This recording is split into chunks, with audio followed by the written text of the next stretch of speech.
Molweni, molweni. Welcome to another Mahle Madola video. Thank you so much for clicking play. Our community is growing, so please do like and share and subscribe to as many people as possible. Does wonders for me. It costs you absolutely nothing, Kesana. Today I am gonna do a sit down video, which I think is fun, something I haven't done on the channel, but I did it on TikTok and I think I should do it again, but for the channel right now. It's not gonna be long, it's gonna be quite short. I am doing 10 things I am not willing to compromise on, like things I'm just not willing to compromise on, things I'm not doing, things that I don't have to put myself through at this day and age. I am 30. There's just certain things I'm not doing anymore, and you'll laugh at some of them, you'll judge some of them, but I think it's time to also think on your side. What are some things that you're just not doing, you're just not doing?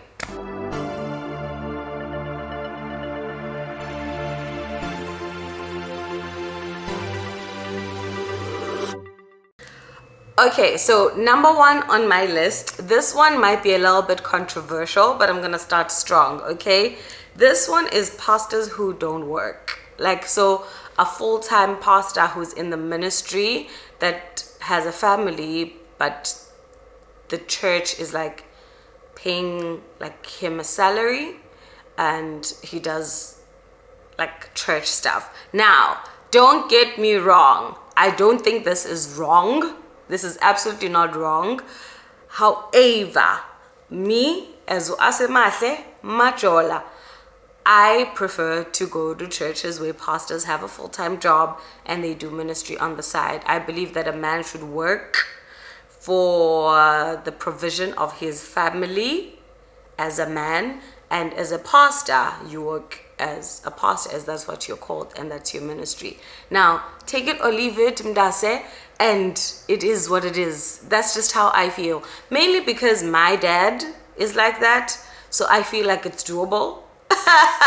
And I am projecting, but I do feel like it's doable. I feel like a man has a role as a man, and as a husband, and as a father, and a husband also has a role. Sorry, a pastor has a role as a pastor.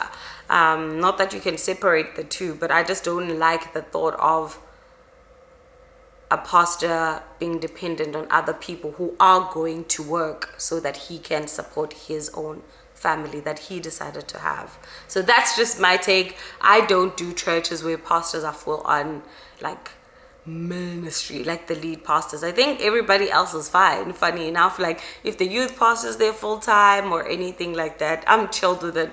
But when the main dude, and I get it, like pastors have a lot on their plate, but when the main dude, hey, I'm partying actually, guys. I don't know why. And I do think it's because of my dad, and I see him do it, and he's been doing it for years. So I'm like, why aren't other people providing for their families? Like, why must the church provide for your school fees? Like your children's school fees? Buy your car? What? No, sorry. Cut the cameras. And that is the church I went. That's my dad's church. And then when I was at TUT, it was the same thing. My pastor was a psychologist by profession. And he was an author who wrote psychology books, marriage books. As a pastor, he also wrote books. So that was what he was doing. And then where else? Yeah. That's just me. That's the first thing. I don't like, I'll go to church and I'll do everything, but it takes me a while to just be like, okay. Okay.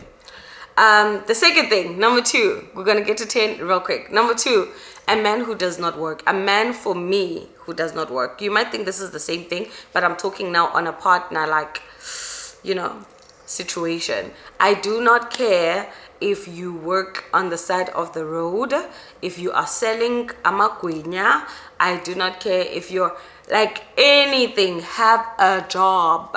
Be a cleaner. Be a car wash, something. Have a job. I do think like having work teaches you so much. Like, you learn how to be on time and respectful and disciplined, and treat people a certain way, because you need to work with people wherever you're at. So a man who doesn't work for me, it's not even like the money that you bring in. It's more of like, are you matured enough? Like, are you grown? Like, are you cooked? Like, like, are you like, are you a person?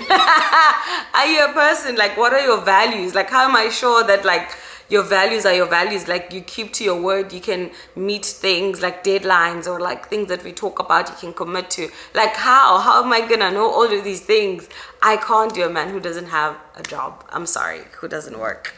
Even if you're pursuing a career, I'm sorry, like, I'm not there. Pursue a career while you are doing something that will, I don't know, man, train your I don't know, muscle, like you're working muscle or something along those lines. I'm so slouchy. I'm literally doing this the whole time. I need to sit up straight. Okay. The next thing, my friends just did this recently, coming to an event late. Now, have I been late before? Absolutely. My issue is not when it is me and somebody else. So if I am meeting with you, for instance, for drinks or for a date or whatever, I actually don't mind you running late. I really don't. My issue is when I invite you to an event. So let's say we are going to watch Lusanda Peja, or we are going to like a birthday event.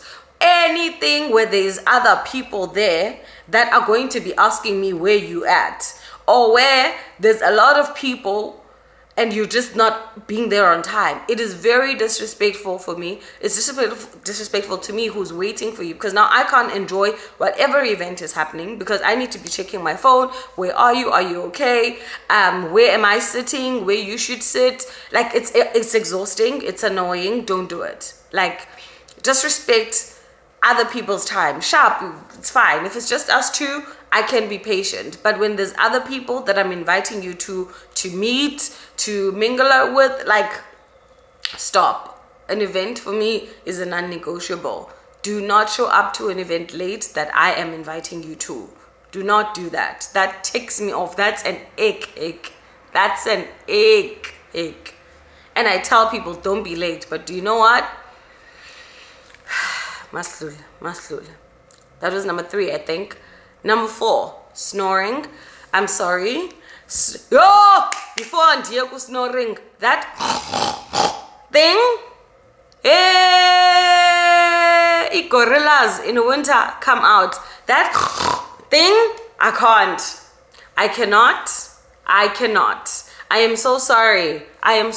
Go sneeze. Take something, anything. Because from my understanding, it's like sinuses. So something here needs to, like, is itching, or you need to do whatever you need to do. Surely there is other ways that sound. Surely, of all the things and options that are in this world, surely, ma'am, sir, there's other ways of scratching that part. Yo, iyandiphambanisa. That sound, iyandiweka. Indenza nje ndifuna uphuma, like, I want to leave the space. I'm leaving the space. Tell me when you're done and I'll come back. Okay? Thank you. That's 1. I can't stand that. And then the snoring. I'm going to put them together because honestly, to me, I have friends who snore so bad. I remember when I was in Brisbane and I was out with the ladies I stayed with, my housemates, and Bao snores so bad. Like, in general, even if your snoring is not that hectic, I'm very hypersensitive to it because I'm a light sleeper. So when I'm sleeping and there's someone snoring, even if it's just like light snoring, I personally can't sleep. I have to have earphones on, then I can sleep. If I don't have earphones on, I have to be in the other room with earphones on if you're too loud. Like with Bao, the whole trip we were in Queensland, I slept on the couch. Like, I paid for a room. We were sharing a room, 2 different beds. And I couldn't sleep. The whole time I was on the trip, I just was up at night, because even in the living room, sleeping on the couch, I wasn't paid, number one, but I couldn't sleep because she was so loud, even with her door closed. It was so bad, guys. Like, I remember there was another guy who came to visit me when I lived in Joburg. We were trying to see if things are gonna work out, and he slept over, and he's snoring. Yo, I wanted to punch walls. I wanted to punch walls. Like, I need to sleep before you. I can't. Snoring for me is just bad. I feel like if my husband snores, we're gonna have to get those injections, something. I'm sorry. I can't. Like, just in general, I genuinely can't. This is not even me being picky. Maybe the thing is being picky, but the snoring one, I genuinely can't control the fact that I can't sleep if someone snores. I think that's number 4. Number 5, okay? Anything related to ancestors, count me out. Nenza imbeleko, count me out. Umqombothi, count me out. Anything that has to do with isiko, count me out. We're going to Nganeza, count me out.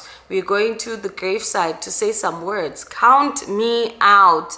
Anything to do with people who have passed on and acknowledging them as if they have any form of power or anything that they can do in the land of the living while they are dead, count me out. Count me out. If it's a friend, family, I will not be there. I will not be there, because that is not what I believe in, and therefore I will not support it. And things I don't support, I will not go to. Even the Bible talks about things like this, like some things aren't even harmful, but if somebody else sees you who's new to their faith going to these events, even if you're not participating, to them, like, they can't differentiate between people who are participating and who are. That's just, I'm not doing it. I'm not putting myself in that position. I'm not doing it. I have no interest. I have nothing. I had a debate, not a debate, but someone was saying to me, but people who have passed on are angels. There's no way in the Bible that it says that. Number 1, people who have passed on are dead. Okay? They are dead. The only person who raised from the dead, apart from Lazarus and Jesus, like, no, like, they are dead. Okay, so they are not angels. There were angels before they were even humans. So there's no reincarnation. It's not like all the angels that were there were humans first and then they died and then they became, it's not that. It's not reincarnation. Angels existed before humans existed, to do the bidding of God. The Bible says angels are to do the bidding of God, and then tina safika up. So you don't just get transformed now and you morph into something that you were never created to be.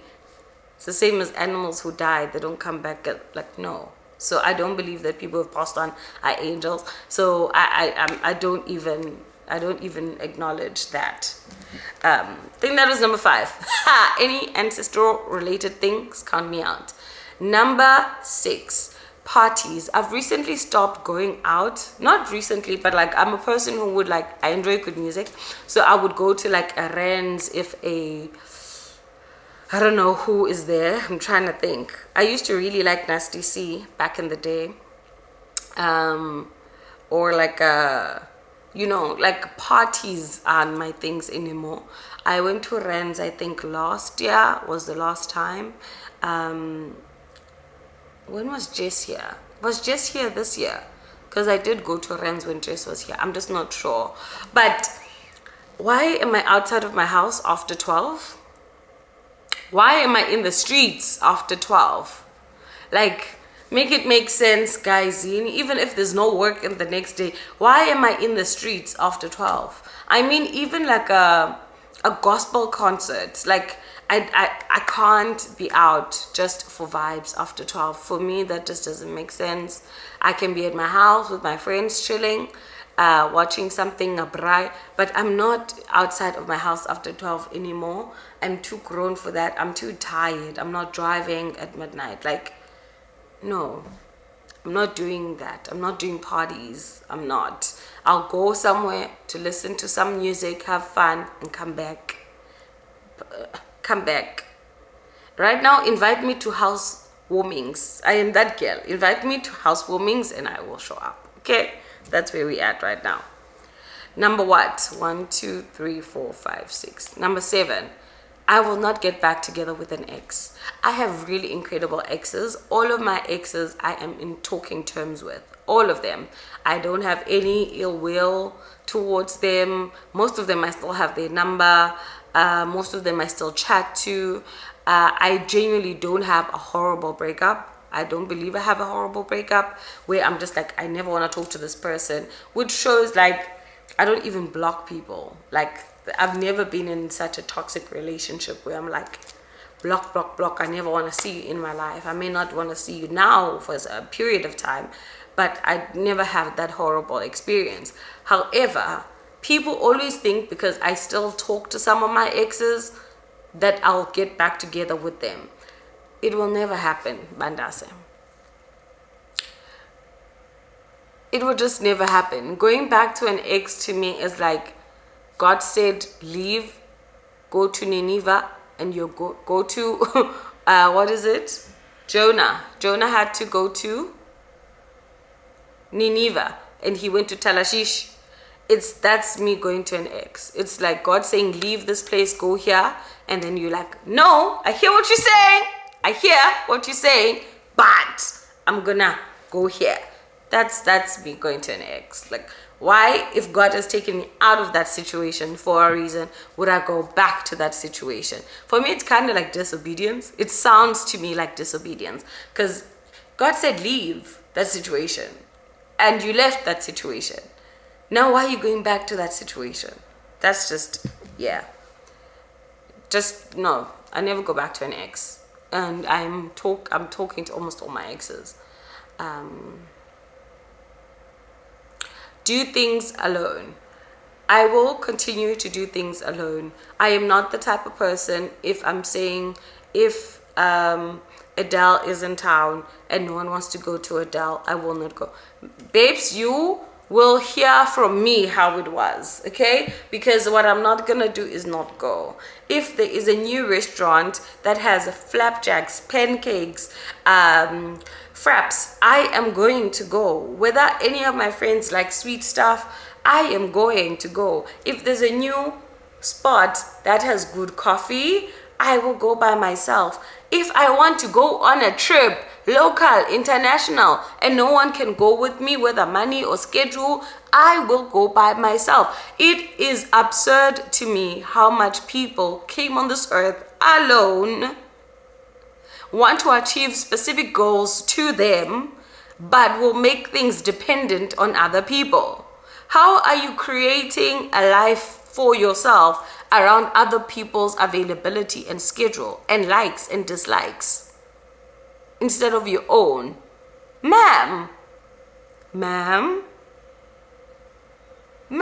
Because also when you go with other people, their experience inevitably influences your experience. So even if you're in disagreement of how something tastes or an experience, it does have some impact on your brain. It makes you think twice, makes you consider their experience, whereby some things you just need to do by yourself. I went to Limpopo by myself. I did Brisbane by myself. I did Melbourne by myself. I did I feel like Mpumalanga by myself. Like, guys, just travel by yourself. Go explore by yourself. Go to the beach by yourself. Waiting for other people before you do things that is satisfactory to you is delusional. Now that is delusional.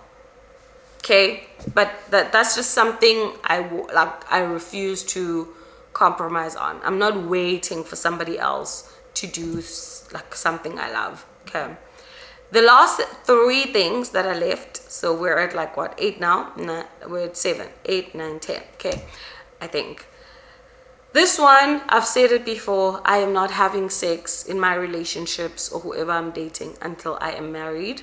Some people don't understand that concept, and that is okay.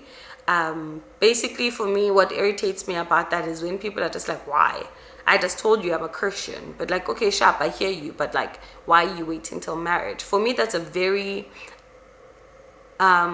ignorant question. I'll say it. It's a very ignorant question, because I've said this before. You don't ask firefighters why they go into fires and rescue people. And you don't ask doctors why they save lives, because that's what they do. Christians are supposed to follow the word of God. Therefore, when someone is actually doing that, why are we interrogating them for actually doing what their belief is, their faith walk is? So for me, it's exhausting answering that question, and I'm not willing to compromise, and I'm not going to compromise, you know. And I get that other Christians are participating in something, but when someone is doing the word and is being obedient to the word, why are we questioning them? Like, why are we questioning them? I understand when it's another girl trying to understand how to keep yourself pure in that regard. Don't get me wrong, that doesn't mean I'm pure in every area of my life. It just means on this one, I'm practicing obedience. But when another girl's asking me that question, it's not why are you doing this? It's a how do you do it on a daily? Like, how do you practice abstinence and stuff like that? So that's a different question. But when people ask me why I'm waiting till marriage, that icks me. So I'm waiting till marriage until I have sex with my husband, and it's just something I'm not willing to compromise on. I ain't got time for it. I ain't got time to be going back and forth on that one. I don't know what else I wanted to say on that topic that I haven't said before. I'm not even willing to entertain someone like, oh, there's this guy I dated in Sydney, very nice guy, professional. I had fun with him, went on a couple of dates. It was very unexpected me going out with him, because we met at a friend's boyfriend's birthday party. And everything was like mtebelel. Everything was really good. But he just did not want to wait until marriage, so I had to end that relationship. It doesn't matter to me if we've been together for 7 years and now you wanna bang, or we've been together for 3 months and now you wanna bang, or a year, or it's just not happening until I make that vow between me and God. That's it. Because the vow I took to stay as abstinent and celibate is between me and God. So until another vow is made, that old one is not breaking. So I'm not even entertaining guys who are not willing to wait. Another thing, guys, you might call this weird, but I can't do cats. I can't do cats. Any type of cat. So when I was in Sydney, the first place I stayed at outside of the Airbnb, my housemates were, one was a vet.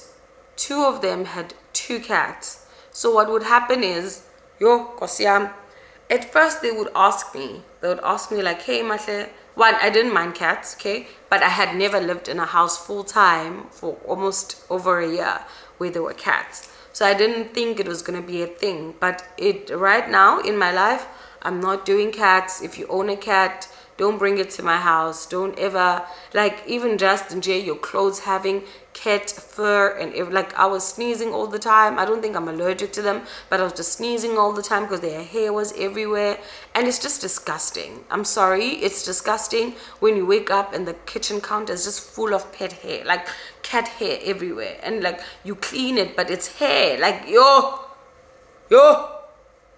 when you're mopping the floor, like even in mop here, and like it just has cat hair everywhere. So it was just like, no, I don't mess with cats. I don't want to ever own a cat. I don't want anyone who has a cat to come visit with their cat or come smelling like a cat. Like, I just don't do cats at all. No, and that's something I don't have to tolerate as an adult now. If I have a choice, I'm grown, I don't have to tolerate it. I don't have to tolerate cats, and I'm not going to tolerate cats, and that's simple. So we had 2 cats in the house. They were very cute and chubby. they would just go into my wardrobe. If my door is open and I'm sitting in the lounge, they'll go into my room, they'll go into my wardrobe, they'll sit on my bed, they would like just be on my pillow. Like, it was just too much. It was just too much for me. So I ended up like closing my door, and sometimes they would be like, Mahle, why are you closing your door? Whoever wants to go in. I'm like, no, I don't want them to go in. I don't want them to go in. Sorry, no, miss me. And then because one of them was also a vet, so some of her clients would ask her to like pet sit. So at the beginning, she would tell me like, hey, I have a dog coming over. Is that okay? I'm like, yeah, sure, whatever. And then there was a time where their friends would also leave their pets with us.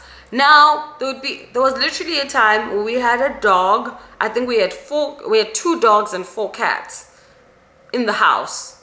I think that's close to when I almost left. I think I was losing my mind. I was like, am I at a zoo? Do I live in a zoo? And they would pee everywhere and like poop like, no, guys, no, sorry, no.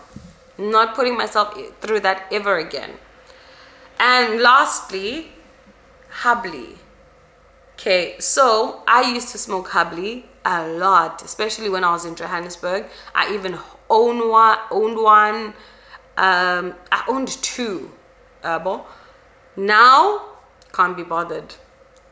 I can't be bothered. Even that motion of just like, oh, I can't be bothered. I can't. Like, waste of time. You know something that's a waste of time? Habli is a waste of time. Literally. It's just time, like wasted. Just smoking flavor. Guys, right now, at this age, I can't even conceptualize me smoking Habli anymore. And not because I think the last time I smoked Habli was last year. Maybe last year on my birthday, my exact birthday, so almost a year ago. But even then it was just like, and I was like, oh, degrand. Like, it wasn't like consistent. So I think over time I just lost interest in it when it was something I used to smoke all the time. In Sydney, I even bought, because when I got there I was like, oh, I'm gonna buy it, because it's something I did in Joburg all the time, just chilling. So when I got to Sydney, I think I bought it and I smoked it once, and I never smoked it again. And then I smoked it last year once again. So I miss me there. It adds nothing, it adds nothing, it adds nothing, it adds nothing. Even to like, I feel like a good time. Like, there's smoke machines everywhere now when you go to parties and stuff. You don't need another smoke coming out of your mouth. I'm sorry, I just don't get it anymore. But this is the end of things that I just don't tolerate, and I just don't want to participate in as a 30-year-old now. I'm just not doing them. Okay, now to each their own. If you feel attacked, if you feel judged, please know this is Mahle's list. There are certain things that you can and can't do. Like, I remember there was a girl, because I used to do very long nails, and they were just like, that's, to them, is ratchet, and they would never do them, blah blah blah. And I'm offended at the time, because I did very long nails, and I was just like, but you are, ratchet is a character trait that you can't use someone's nails to just put out, like, say that. But it is a misconception that a lot of people have, and it is her choice that she will never do long nails, because to her they just seem ratchet, and that is fine. So this is also that type of situation. These are my list of things that I will not do. If you are doing them, if you want to continue to do them, that is up to you and your conviction, and do as you please. But me and my household are done. Are done with the things I used to do, are done with the things I used to compromise on, and that is it. All right, I hope you enjoyed this video. I am posting twice a week for the month of September. So the next video after this one will be a vlog on Sunday. I love you very much. I appreciate you very much. Please share the videos so that the community can grow, because our aim is to get to 20,000 subscribers by the end of this year. And right now we are at 16.7. That is a good, like, we're moving, you know, we're moving. I was hoping by now would be at like at least in 17.5, but it's okay. 16.7 is not bad. I'm grateful and I'm thankful. I love you. I appreciate you. Zeniti, abendibuza nam bendilapa. Bye.